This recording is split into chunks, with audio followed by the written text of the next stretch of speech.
결국 김건희에게 징역 4년 실형을 선고한 지 단 8일 만에 최악의 대참사가 터졌습니다. 표면적으로는 스스로의 선택처럼 보이지만 실제 사건의 이면은 우리가 지금까지 알던 내용과 전혀 딴판입니다. 특히 판결 직후부터 가해진 전방위적 압박과 사망 타이밍에 소름 끼칠 정도로 절묘하게 맞물려 있다는 점이 핵심입니다. 이 비극적인 죽음 뒤에서 지금 도대체 무슨 일이 벌어지고 있는지 이어지는 영상에서 그 충격적인 실체를 확인하실 수 있습니다. 윤석열 전 대통령 아내 김건희 씨의 도이치모터스 주가 조작 등 혐의 사건의 항소심 재판을 맡았던 신종호 서울고법 부장판사가 오늘 숨진 채 발견됐습니다. 서울 서초경찰서는 오늘 새벽 1시쯤 심판사가 법원 청사에서 숨진 채 발견됐다고 밝혔습니다. 앞서 이날 새벽 12시 20분쯤 심판사의 가족으로부터 연락이 닿지 않는다는 신고가 접수돼 경찰이 출동했습니다. 현장에서는 죄송하다, 스스로 떠난다는 내용의 유서가 발견된 것으로 전해졌습니다. 김건희 씨 재판과 관련된 내용은 적혀있지 않은 것으로 알려졌습니다. 경찰은 범죄 혐의점이 없는 것으로 보고 정확한 사인 등 경위를 파악하고 있습니다. 앞서 심판사가 재판장을 맡은 서울고법 형사 15-2부는 지난달 28일 김건희 씨의 도이치모터스 주가 조작 등 혐의 항소심 재판에서 징역 4년에 벌금 5천만 원을 선고했습니다. 이는 1심의 징역 1년 8개월보다 2년 4개월 늘어난 겁니다. 재판부는 특히 김 씨가 도이치모터스 주가 시세 조종에 가담한 것으로 보고 1심에서 무죄가 선고됐던 공범 가담 혐의를 일부 유죄로 뒤집었습니다.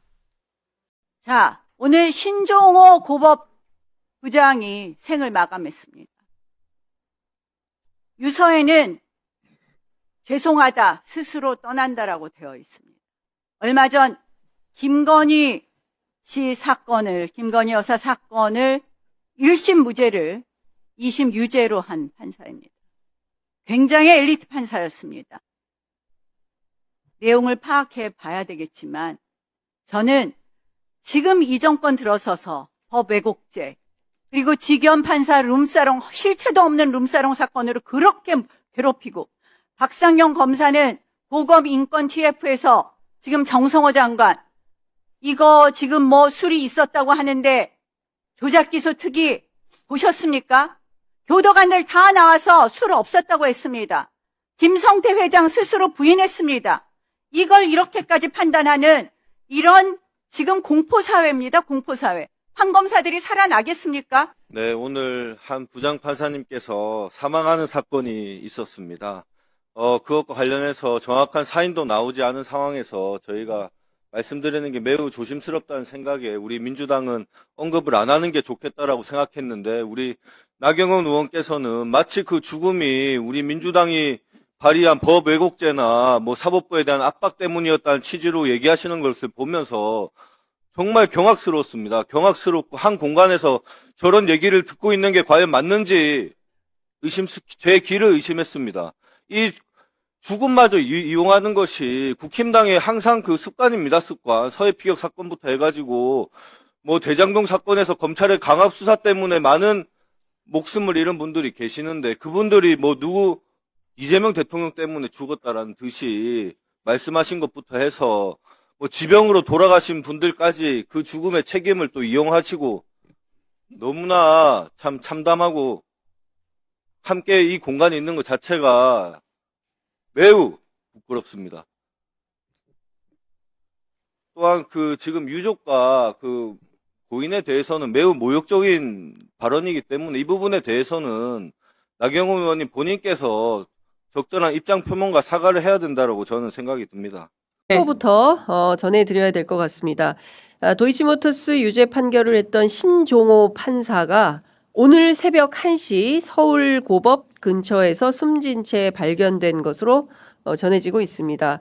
서울 서초경찰서는 신 판사가 건물에서 추락한 것으로 추정하고 현재 구체적인 사망 경위를 조사 중에 있다라는 속보가 들어와 있습니다. 신종호 판사를 여러 경로를 통해서 만나신 적이 좀 있으십니까? 아니, 없습니다. 네. 예, 저도 지금 막 속보를 들어서 네. 좀 알아봐 달라고 얘기를 했고요. 네. 예. 왜 그랬는지, 무슨 연유인지 네. 많이 가슴이 아프네요. 많이 가슴이 아프네요. 예, 그런 일이 없었어야 되는데. 도이치모터스 주가 조작 네. 사건에 대해서 1심과 달리 4년형을 선고한 유죄 판결한 판사가 오늘 새벽 1시에 서울고법, 고등법원, 네. 서울고등법원 건물에서 추락사한 걸로 확인이 됐습니다. 경찰 막 보고가 많이 들어와 있죠, 정보 보고에. 기본적으로 이제 네. 그 사건 상황을 좀 전해드리면은 네. 그 자정이죠. 그러니까 5일에서 6일로 넘어가는 그 시간대에 네. 가족들의 신고가 이제 있었던 것 같고요. 그 경찰이 출동을 했는데 그 경위는 이제 예를 들면 아마도 가족 같은 경우에는 여러 가지 불미스러운 상황에 대한 예견 때문에 전화를 한 것으로 추정이 되는 거고 그 발견된 장소라는 것이 서울 고법에 있는 청사 5층에서 이제 발견이 됐다는 것인데 바로 이제 병원으로 옮겼지만 고인께서 돌아가신 것으로 이제 확인이 된 것이고 그 당시 입고 있던 옷에는 이제 유서가 발견된 것으로 예. 언론 보도를 통해서 전해지고 있는데 유서에는 뭐 죄송하다 스스로 떠난다는 내용이 담겼다고 하는 것이고 그 뭐 김건희 재판이라든가 이런 내용들은 들어있지 않다고 합니다. 오해가 없으시면 좋겠고요. 여간 이분 같은 경우에는 장윤선 선배가 소개해 주신 대로 얼마 전에 이제 김건희 씨의 도이치모터스 주가 조작 의혹 사건 항소심 재판을 맡아가지고 징역 4년에 벌금 5천만 원을 선고한 바가 있는데 이는 1심보다는 징역 1년 8개월보다는 2년 4개월간의 형량이 늘어난 것으로 이렇게 알려져 있는 상황입니다. 네. 고인의 명복을 빕니다. 너무나 느닷없는 비보가 전해져서 네. 저희가 정말 마음을 어디다 둬야 될지 모르는 상황이고요. 저희 댓글창에도 너무 많은 분들이 너무 안타까워요. 놀랍습니다. 뭐 이런 글들. 네. 그리고 이제 아까는 이징환 판사를 지켜야 합니다. 아이고. 이런 그 글들까지 올라오고 있습니다. 시세 조정을 위한 자금 및 이 사건 미래에셋 대우 기자를 제공하였으며 통종 매매에 의한 시세 조정 행위에 가담하는 등 포괄일체 관계에 있는 범행의 일부를 실행하였고 피고인이 2011년 1월 13일경 정산을 거쳐 공모관계에서 이탈한 이후에도 다른 공모범들의 이 사건 시세 조정 행위는 2012년 12월 5일까지 계속되었는 바 피고인은 이에 관해서도 공동전범의 죄책을 부담하게 됩니다. 이러한 시세 조정 행위는 단일하고 계속된 범위로 일정 기간 계속하여 행해진 것이므로 위 행위에 대하여 포괄하여 하나의 자본시장법 위반죄가 성립한다고 보아야 하고 위 행위로 인한 범죄 행위의 종료 시기는 다른 공범들이 범행을 마친 2012년 12월 5일경으로 보아야 합니다. 그런데 그 공소시효 10년이 도과하기 전인 2021년 10월 25일경부터 이 사건 공소사실에 피고인의 공범으로 적시된 이모 씨 등에 대해서 순차로 공소가 제기되었고 그 유죄 판결이 2025년 4월 3일 확정되었으며 민모 씨에 대하여 그 이전이 2022년 12월 15일 공소가 제기되어 현재 항소심 계속 중이며 관련 특검법 부칙 제4조에 따라서도 공소시효가 정지되는 이상 2012년 12월 5일경부터 공소시효가 진행된다고 볼 경우 이 사건 공소가 제기된 2025년 8월 29일 기준으로 공소시효가 도과되지 아니하였습니다. 결론적으로 먼저 원심 판결의 무죄 부분 중 자본시장법 위반의 점에 대해서는 공소장 변경으로 인한 직권 파기 사유가 있고 다음으로 이 부분 주의적 공소사실인 자본시장법 위반의 점 중 앞서 본 무죄 부분을 제외한 부분에 대해서는 유죄가 인정됨에도 급한 시와 같은 이유로 이 부분 공소사실을 무죄, 일부 이유 변소를 판단한 원심은 사실을 오인하거나 법리를 오해하여 판결에 영향을 미친 잘못이 있습니다. 검사의 이 부분 항소 이유 주장은 위 인정 범위에서 이유 있습니다.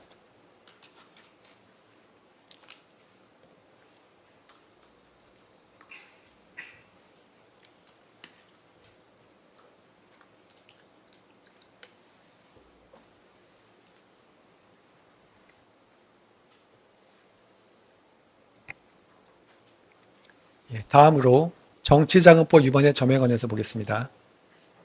마찬가지로 공소장 변경으로 인한 직권 판단입니다. 특별검사 측은 이 법원에서 피고인의 정치자금법 위반의 점에 관해서 피고인의 관여 부분을 구체화하는 내용의 공소장 변경 허가 신청을 하였고 이 법원이 이를 허가함으로써 심판 대상이 변경되었습니다. 다만 특별검사의 사실오해 및 법리오해의 주장은 변경된 공소사실의 범위 내에서 여전히 이 법원의 심판 대상이 됩니다. 변경 후 공소사실의 요지를 말씀드리겠습니다.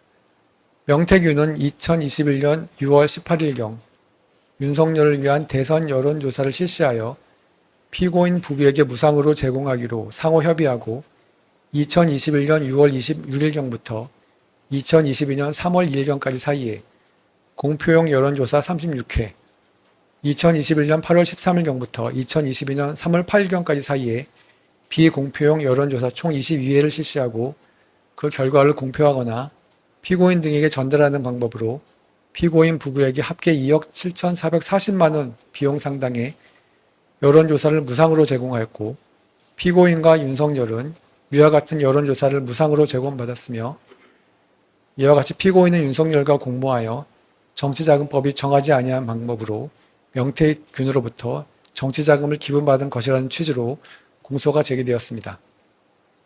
원심은 명태균이 무상으로 여론조사 결과를 피고인 부부에게 제공하였고 그 대가로 피고인 부부가 영향력을 행사하여 김영선이 국회의원 선거 공천을 받은 것이 아닌가 하는 의심이 가나 아래와 같은 사정에 비추어 보면 명태균이 피고인 부부에게 전속적으로 제공하기 위하여 여론조사를 실시한 것이 아니라 자신이 운영하던 미래한국연구소의 영업활동의 일환으로 정기적으로 실시하던 여론조사 결과를 피고인 부부를 비롯하여 여러 사람들에게 배포한 것으로 보일 뿐이어서 이를 두고 피고인 부부가 여론조사 비용 상당의 재산상 이익을 취득한 것으로 볼 수 없다고 보아 이 부분 공소사실을 무죄로 판단했습니다.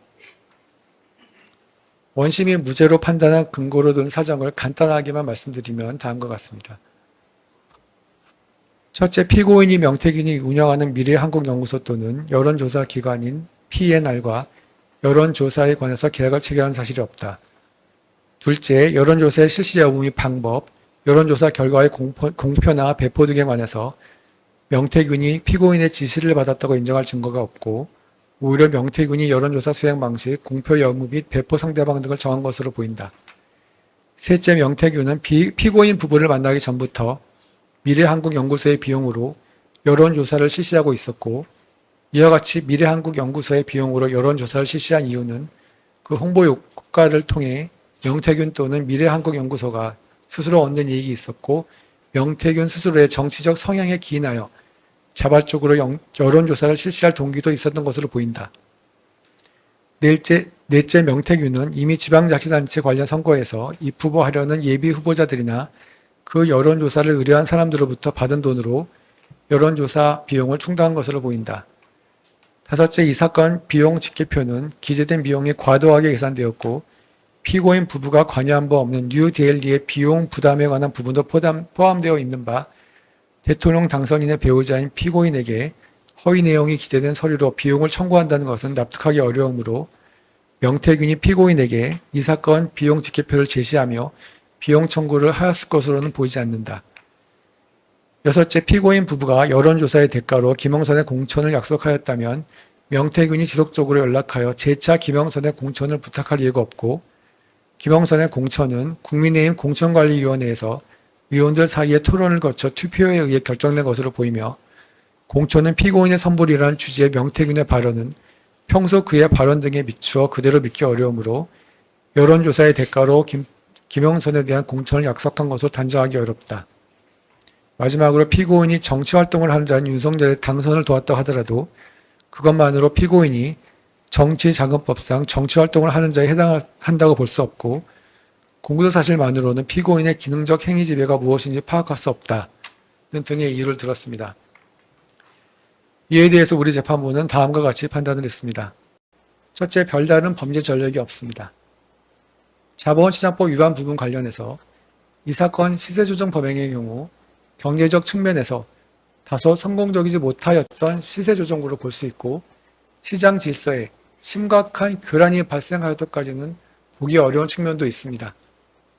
피고인은 범행을 주도하거나 계획하거나 지휘한 것으로 볼 수 없고 미필적 인식하에 범행을 범한 것으로 보이며 범행에 직접적으로 가담한 기간도 비교적 짧습니다.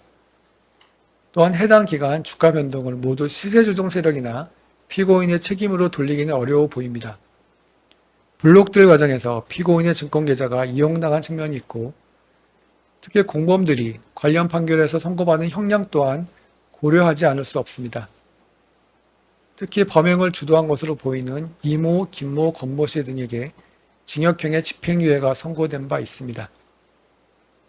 다음으로 알선 수재 부분 관련 금품의 수수를 피고인이 먼저 적극적으로 요구한 사실이 없고 피고인이 윤모 씨의 청탁을 배우자인 대통령에게 전달하여 그 청탁을 실현시키려고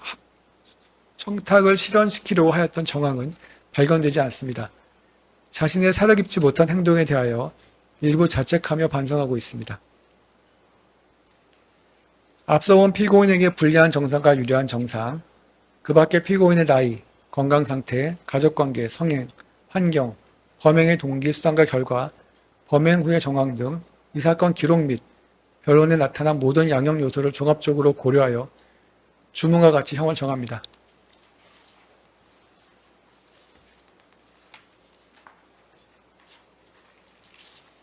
피고인 잠깐 자리에서 주문. 원심 판결 중 유죄 부분과 자본시장과 금융투자업에 관한 법률 위반의 점에 대한 무죄 부분, 이유면서 부분 포함 및 2022년 4월 7일자 특정범죄 가중처벌 등에 관한 법률 위반, 알선 수재의 점에 대한 무죄 부분을 모두 파기한다. 피고인을 징역 4년 및 벌금 5천만 원에 처한다. 피고인이 위 벌금을 납부하지 아니하는 경우 20만 원을 1일로 환산한 기간 피고인을 노역장에 유치한다. 피고인으로부터 압수된 그라프 목걸이 1개를 몰수한다. 피고인으로부터 2,094만 원을 추징한다. 위 벌금 및 추징금의 상당한 금액의 간함을 명한다. 원심 판결 중 정치자금법 위반의 점에 대한 무죄 부분을 파기한다. 이 사건 공소사실 중 정치자금법 위반의 점은 무죄. 피고인 이 판결에 대해서 일주일 내에 대법원에 상고할 수 있고 상고장은 이 법원인 서울고등법원에 제출하면 됩니다. 피고인 무죄 부분에 대해서 일간지 등에 공시되기를 원하시나요? 특별한 의견 없으신가요? 예. 형사보상 안내문은 받아가도록 하시면 됩니다. 이상으로 판결 선고를 마치겠습니다.